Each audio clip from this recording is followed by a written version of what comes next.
Hello friends, welcome to my official YouTube channel.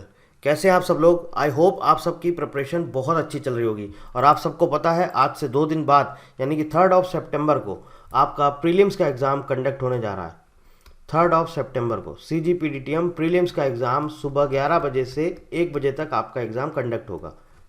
आज के इस वीडियो में हम लोग डिस्कस करेंगे कि ये जो हमारा क्वेश्चन पेपर है किस तरह से अटेम्प्ट किया जाए जिससे कि हम कट ऑफ क्वालिफाई कर सकें, कट ऑफ क्लियर कर सके और ये पेपर क्वालिफाई कर सके। निगेटिव मार्किंग है? जी हाँ, बिल्कुल है। आपके एडमिट कार्ड में मेंशन है, साफ साफ लिखा हुआ है 0.25 मार्क्स का निगेटिव मार्किंग है। तो आज की इस वीडियो में हम लोग क्या हमारा इंपॉर्टेंट स्ट्रेटजी रहने वाली है, किस तरह से हमको क्वेश्चन पेपर अटेम्प्ट करना है, ये सारी चीज़ें हम इस वीडियो में डिस्कस करेंगे।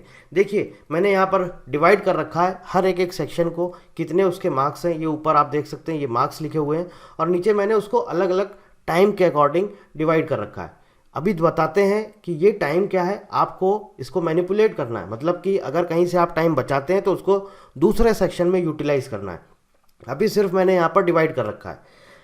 120 मिनट में आपको ये पूरा पेपर सॉल्व करना है, यानी कि आपको हर एक सब्जेक्ट के लिए 20 मिनट्स मैंने यहाँ पर अलॉट कर रखा है।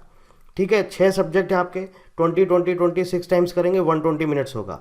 और आपके जो क्वेश्चन है टोटल वो है 150, यानी कि अगर आप देखेंगे तो ओवरऑल 80 सेकेंड्स मिलेगा आपको एक क्वेश्चन के लिए, यानी कि 1 मिनट से भी कम। अब आपको क्या करना है कि आपका कट ऑफ क्वालिफाई हो सके।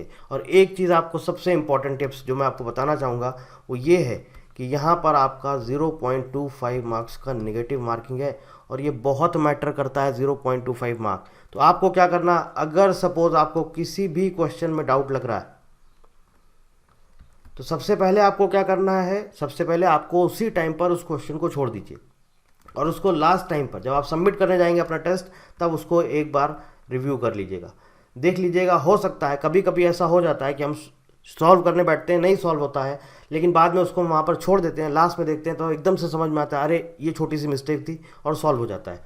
लेकिन अगर हम उसी टाइम उसी क्वेश्चन पे जूझे रहते हैं, सॉल्व ही नहीं होता है, टाइम वेस्ट हो जाता है। तो बेटर है स्किप करिए उस क्वेश्चन को, तुरंत नेक्स्ट क्वेश्चन पे चलिए। और फिर भी लास्ट टाइम पे आप रिव्यू करते हैं, फिर भी आपको डाउट हो रहा है तो आपको टाइम नहीं वेस्ट करना है, आपको तुरंत उस क्वेश्चन को स्किप करना है और अगले क्वेश्चन पे जाना है, क्योंकि नेगेटिव मार्किंग है 0.25। आपने गलत किया, 0.25 मार्क गया और ये बहुत मैटर करता है। ठीक है, अब देखिए क्या करना है, जो जो इजी सब्जेक्ट्स हैं या सेक्शन है आपको वहाँ से शुरुआत करनी है। सबका अलग अलग क्राइटेरिया हो सकता है, कोई हो सकता है बोलेगा कि मुझे क्वांट से शुरुआत करनी है, जो डिफ़िकल्ट है मैं उसको पहले करूँगा, तो वो आपकी चॉइस है। मैं सिर्फ आपको एक स्ट्रेटजी बता रहा हूँ कि किस तरह से आपको फॉलो करना है। सबका अलग अलग क्राइटेरिया हो सकता है, आप अपने अकॉर्डिंग कर सकते हैं। बहुत सारे स्टूडेंट्स ऐसे हैं जो बिगिनर हैं, जो फर्स्ट टाइम दे रहे हैं, तो उनके लिए भी थोड़ा सा हेल्पफुल रहेगा, इसलिए बता देते हैं आपको हम। सबसे पहले क्या करना है, आप 2 सेक्शंस ऐसे हैं जैसे कि एक आपका करंट अफेयर्स, एक आपका इंटेलेक्चुअल प्रॉपर्टी। इसमें कोई ऐसा कैलकुलेशन वाला पार्ट तो है नहीं, आपने क्वेश्चन देखा, आपको आंसर आता है, आपने तुरंत टिक किया, तो यहाँ पर आप कम से कम समय में ज़्यादा से ज़्यादा क्वेश्चंस को सॉल्व कर सकते हैं। इंटेलेक्चुअल प्रॉपर्टी में आपको यहाँ पर 15 क्वेश्चन सॉल्व करने हैं और मैंने जो टाइम अलॉट किया हुआ है वो है 20 मिनट्स। तो अब आपको क्या करना है, यहाँ से आपको इन 15 क्वेश्चंस को 8 से 10 मिनट के अंदर अंदर सॉल्व करना है, मैक्सिमम 10 मिनट। ठीक है, ये आपको 10 मिनट के अंदर अंदर सॉल्व करना है, इससे ज़्यादा 11वां मिनट नहीं लगाना है। और यहाँ पर जो आप ये 10 मिनट बचाएंगे, इस 10 मिनट को आप ले जाइए क्वांटिटेटिव एप्टीट्यूड में, तो ये आपका हो जाएगा 30 मिनट्स। ठीक है, अब देखिए जो आपका करंट अफेयर्स वाला पार्ट है, यहाँ पर 30 क्वेश्चन है। अगर आपको आंसर्स आते हैं तो मैं आपको सच बोलूँगा, आप ये 15 से 16 मिनट में कोशिश करिएगा कि इसको 15 से 16 मिनट में हम कंप्लीट कर लें, मतलब एटलीस्ट हम 5 मिनट्स यहाँ से निकाल लें। अगर हो जाता है तो वेल एंड गुड, नहीं हो रहा है तो कोई उसमें घबराने वाली बात नहीं है। और एक चीज़ ध्यान रखिएगा, सारे क्वेश्चन सॉल्व नहीं करने कि आपको लग रहा है कि मैंने बोल दिया तो आपको सारे के सारे 20 मिनट में 30 करने, क्योंकि नेगेटिव मार्किंग है। नहीं आ रहा है आप तुरंत उसको स्किप करिए, अगले क्वेश्चन पे जाइए, टाइम मत वेस्ट करिए। तो अब हम यहाँ पर एक चीज़ आपको बता के चलते हैं, कितने कितने क्वेश्चंस आपको सॉल्व करने हैं जिससे कि आप कट ऑफ क्वालिफाई कर सके। इंटेलेक्चुअल प्रॉपर्टी 15, एटलीस्ट आपको यहाँ पर 12 से 13 स्कोर करना है। ठीक है, करंट अफेयर्स में 30 क्वेश्चन है, आप 25 भी कर लेते हैं, 24 से 25 भी बहुत है।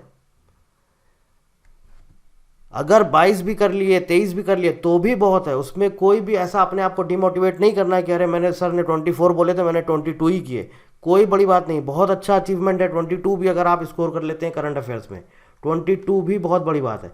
अब आता है जनरल साइंस। जनरल साइंस में देखिए क्या है, अगर आपको आ रहा है बहुत अच्छी बात है, आप मैक्सिमम अटेम्प्ट कर सकते हैं, आप मतलब कि एक्यूरेसी अगर आपकी 95% है तो आप अटेम्प्ट कर सकते हैं, तो आप सारे अटेम्प्ट करिए। अगर आपको लगता है कि हम जीएस में ज़्यादा स्कोर कर सकते हैं तो आप करिए, अदरवाइज़ आप यहाँ पर भी 21 से 22 स्कोर कर ले गए तो ये भी एक बहुत अच्छा स्कोर है। 21 से 22 आपको यहाँ पर स्कोर करना है। इंग्लिश में आपको एटलीस्ट 12 तक, 12 क्वेश्चंस तक, 10 से 12 यहाँ पर आपको स्कोर करना है। रीजनिंग एप्टीट्यूड देखिए ये सबसे ईजी पार्ट होता है, मैं आपको कोशिश करूँगा अगर आप यहाँ पर ले आते हैं 28 तक, ठीक है ना, 28 तक भी अगर आपने सॉल्व कर लिया तो बहुत बड़ी अचीवमेंट है। अब अगर हम सिर्फ इतने ही नंबर्स को काउंट कर लें, आप ये भी छोड़ दीजिए, 22 करंट अफेयर्स में ले लेते हैं, 22 जीएस में ले लेते हैं, आईपी में 12 ले लेते हैं, इंग्लिश में 12 ले लेते हैं और रीजनिंग में 28 ले लेते हैं, तो आप अगर इनको सबको ऐड करेंगे तो कितना हो जाएगा, 28 और 12 40 और उसके बाद ये 12 आपका हो गया 52 और ये 22 प्लस 22 44, तो 52 और 44 कितना हो गया 96। आप समझ रहे हैं। अब ऐसा तो है नहीं कि आप 96 का 96 ही कर लेंगे कि सर रीजनिंग 28 बोला तो आप 28 ही कर लेंगे। मैं यहाँ से एक और अपना एजम्पशन लेता हूँ कि चलिए दो क्वेश्चन आप यहाँ से भी और कम कर देंगे। चलिए मैंने और दो कम कर दिए, तब भी आपके कितने हो गए 86। अगर मैं सब में से दो मार्क्स और हटा देता हूँ, दो क्वेश्चन, तब भी आपके 86 तो सही होने चाहिए 95% से 98% एक्यूरेसी के साथ। इतना तो आपको करना ही करना है। और क्वांटिटेटिव एप्टीट्यूड में कोशिश करिए कि एटलीस्ट 18 से 20, क्योंकि अगर ये कैलकुलेटिव पोर्शन हुआ, थोड़ा सा टाइम कंज्यूमिंग हुआ, तो आपको एटलीस्ट 18 तक आप यहाँ पर स्कोर करिए। 15 से 18 भी कर लेंगे तो भी बहुत है। तो 86 में अगर हम मान के चलते हैं, चलिए आप नहीं 18 कर पा रहे हैं, आप 16 कर रहे हैं, 17 कर रहे हैं, 15 भी कर रहे हैं, तो 86 में अगर आप 16 ऐड कर देंगे तो कितना आ जाएगा 102। और ये एक अच्छा स्कोर है, एक सेफ स्कोर है। ऐसा नहीं है कि आप सोचेंगे कि 120 130 कट ऑफ जाएगा, ऐसा नहीं है। 100 प्लस अगर आप करते हैं, अब ये आपको मैंने मिनिमम बताया कि 102, जितना ज़्यादा आप करेंगे, जैसे मैंने बोला आपको यहाँ पर 96 अगर आप कर लेते हैं तो आप इसमें 10 नंबर और ऐड कर दीजिए, कितना हो गया 112। अब ये पूरा का पूरा जो गेम है, ये पूरा का पूरा गेम है टाइम का। Time management is the key. Time management अगर आपको आ गया बहुत अच्छे से, ये सेक्शन आपने एक एक बिल्कुल अपने टाइम के अकॉर्डिंग, आपने अपना वॉच पहन के जाएंगे, आपको पता रहता है। बाकी वहाँ पर कंप्यूटर में भी आपका टाइम आता ही आता है। आपको वहाँ पर सिर्फ ये देखना है कि हर एक सेक्शन में आपको, जैसे क्वांटिटेटिव एप्टीट्यूड में कितना देना है 30 मिनट्स, क्वांट्स में कितना देना है 30 मिनट्स, रीजनिंग में कितना देना है 20 मिनट्स, इंग्लिश में कितना देना है 15 मिनट, आईपी में कितना देना है 10 मिनट, जीएस में कितना देना है 20 मिनट्स। और अगर आपका ये करंट अफेयर्स में आप टाइम बचा लेते हैं तो अच्छा है, नहीं बचा पाते तो भी आप यहाँ 20 मिनट्स में कर लीजिए। तो अब आप देखिए, यहाँ से 20, यहाँ से 20, यहाँ से आपने बचाया कितना 10 मिनट, यहाँ से आपने बचाया 5 मिनट। ये 10 मिनट आपने कहाँ पर दे दिया, ये आपने 10 मिनट यहाँ पर दे दिया। अब आपके पास बचता है सिर्फ 5 मिनट्स। तो अगर आप 2 मिनट यहाँ से भी बचा लेते हैं, 2 + 2 4 मिनट्स, तो यानी कि लास्ट में आपके पास क्या बच गया 9 मिनट्स रिमेनिंग। ये किस लिए होते हैं, ये होते हैं रिव्यू के लिए। आपने जो टिक किया है, पता चला गलती में जल्दीबाजी में आपने ऑप्शन सी की जगह ऑप्शन डी पर क्लिक कर दिया, तो इस तरह की छोटी छोटी सिली मिस्टेक्स लास्ट में चेक करने के लिए एटलीस्ट नहीं 9 मिनट्स बचा पा रहे हैं, मिनिमम 5 मिनट्स आपको बचाने ही बचाने हैं। क्योंकि सारे क्वेश्चन 100 अटेम्प्ट करने के बाद आपको 5 मिनट्स बचाना है। पूरा का पूरा क्वेश्चन पेपर वापस से रिव्यू करना है, एक एक क्वेश्चन देखना है, अच्छा इसका ये आंसर है, अच्छा ठीक है, हाँ ये मैंने ऑप्शन सही टिक किया, बिल्कुल सही। और बस 5 मिनट्स के अंदर पूरा का पूरा आपको पूरा क्वेश्चन पेपर रिव्यू कर लेना है। अब यहाँ पर मैंने आपको बताया अगर आप 9 मिनट्स बचा लेते हैं तो 5 मिनट्स में तो आप रिव्यू कर लेंगे, और 4 मिनट्स में जो आपके डाउटफुल क्वेश्चन हैं, इस 4 मिनट्स में जो आपके डाउटफुल क्वेश्चन हैं आप उनको भी रिव्यू कर सकते हैं। तो पूरा का पूरा टाइम मैनेजमेंट का है खेल।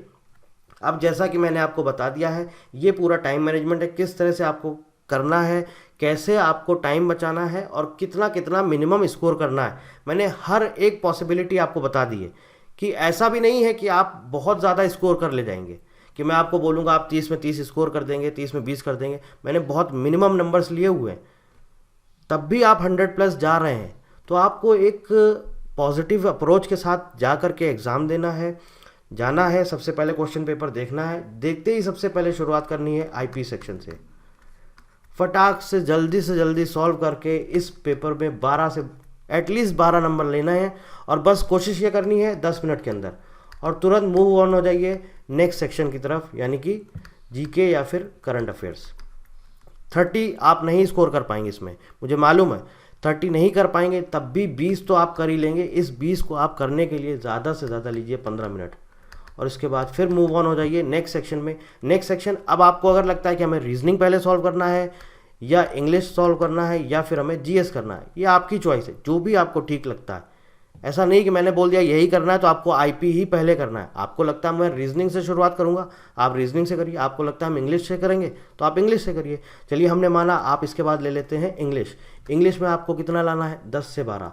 मैं 10 भी बोल देता हूँ, मिनिमम मैं आपको बोल रहा हूँ, चलिए आप 10 भी ले आते हैं। और यहाँ पर कोशिश करिए, क्योंकि 20 मिनट मैंने बोला, यहाँ पर भी आप 15 मिनट में 10, और ये बस इतना ज़रूर ध्यान रखिएगा 95% एक्यूरेसी रखिएगा, कि मतलब जो आप कर रहे हैं वो सही हो रहा है, और ज़्यादा से ज़्यादा आपको टाइम बचाना है। और इसके बाद तुरंत मूव ऑन हो जाइए रीजनिंग सेक्शन में, क्योंकि जीएस में देखिए कुछ हो सकता है आपको थोड़ा सा टाइम लग जाए। रीजनिंग में क्या है, रीजनिंग बहुत इजी सेक्शन होता है, आप स्कोर कर सकते हैं। इसके बाद आप आ जाइए रीजनिंग पर। रीजनिंग में मैंने आपको बताया जितना ज़्यादा आप स्कोर करेंगे, 25+ अगर आप यहाँ कर ले गए तो बहुत अच्छा आपका स्कोर बन जाएगा। और इसको कोशिश करिए बस 20 मिनट से ज़्यादा मत दीजिए, जितना टाइम अलॉट किया गया है, ठीक है। और इसके बाद अब बचता है आपका जीएस, और उसके बाद बचता है आपका क्वांट्स। क्वांट्स देखिए टाइम कंज्यूमिंग होता है, कैलकुलेटिव होता है, तो जो भी क्वेश्चन आपको लगे थोड़ा सा लेंदी है छोड़ दीजिए। जो इजी वाले मिलते जा रहे हैं, परसेंटेज वाले, एवरेज वाले, जिनमें बिल्कुल बस आपने देखा और फटाक से आपको पता करे ये ट्रिक लगेगी और बस आंसर आ जाएगा, आप तुरंत सबसे पहले वो कर दीजिए। क्वांट्स आपका हो जाएगा ना, उसके बाद आपके पास अगर टाइम बचेगा तब फिर आप जाइए जीएस वाले सेक्शन पे। फिर जीएस में क्या है, देखिए थ्योरेटिकल पार्ट रहता है मोस्टली, आपको देखना है, आपको आंसर करना है, और उसके बाद लास्ट में आप टाइम बचा लीजिए। पूरा का पूरा टाइम आपके पास बचेगा रिव्यू के लिए। मतलब कि एक तरह से आपको टारगेट लेके क्या चलना है, आपको टारगेट लेके ये चलना है कि हमको स्कोर करना है 105+ और 110 मिनट में। अभी आप बोलेंगे 110 मिनट क्यों दिया? 10 मिनट दिया है लास्ट के रिव्यू के लिए। ये आपको टारगेट लेके चलना है 105+, ये स्कोर करना है 95 से 98% एक्यूरेसी के साथ, और 110 मिनट में आपको ये पूरा का पूरा क्वेश्चन पेपर सॉल्व करना है। 10 मिनट जो आपके लास्ट में बचेंगे, इस 10 मिनट में जो भी आपको डाउटफुल क्वेश्चंस लग रहे हैं, डाउटफुल क्वेश्चंस आपको उनको चेक करना है, और पूरा का पूरा क्वेश्चन पेपर एक बार पूरा स्टार्टिंग से रिव्यू करना है कि कहीं ऐसा तो नहीं गलती में आपने जल्दबाजी में कहीं ऐसा कुछ तो नहीं कर दिया कि ऑप्शन बी की जगह ऑप्शन ए प्रेस कर दिया, या टिक लगाना तो ऑप्शन सी में आपने पता चला टिक लगाया ही नहीं, आपने सीधे सबमिट कर दिया। तो इस तरह की सिली मिस्टेक से बचने के लिए आखिरी में 5 मिनट ज़रूर निकाल लीजिएगा रिव्यू के लिए। मैं उम्मीद करूंगा कि आप सभी बच्चों का पेपर बहुत अच्छा होना चाहिए, और आप अपना 100% दे के आइएगा। बाकी रिजल्ट आएगा तब उस पर, वो आपके हाथ में नहीं है, आपके हाथ में है हार्ड वर्किंग। और अभी देखिए क्या है, अब इतना टाइम नहीं कि अब आप लोग लास्ट टाइम पे बैठ के टेस्ट सीरीज़ करें या एक एक टेस्ट लगाने बैठ रहे हैं, अब इतना टाइम नहीं है। अब जितना ज़्यादा से ज़्यादा रिवाइज कर सकते हैं चीज़ों को, जनरल साइंस का थ्योरेटिकल जितना भी पार्ट है जितना लर्न कर सकते हैं, करंट अफेयर्स जितना लर्न कर सकते हैं, इंटेलेक्चुअल प्रॉपर्टी जितना लर्न कर सकते हैं, ये लास्ट के 3 दिन 31, 1 और 2, ये लास्ट के 3 डेज सिर्फ और सिर्फ रिविज़न में लगा दीजिए। सिर्फ और सिर्फ रिवीजन लगा दीजिए। जितना ज़्यादा आप रिवाइज कर सकते हैं।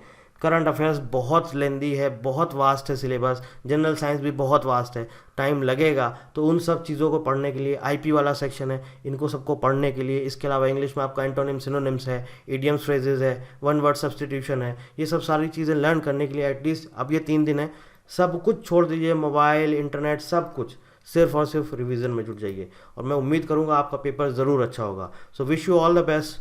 Thank you for watching.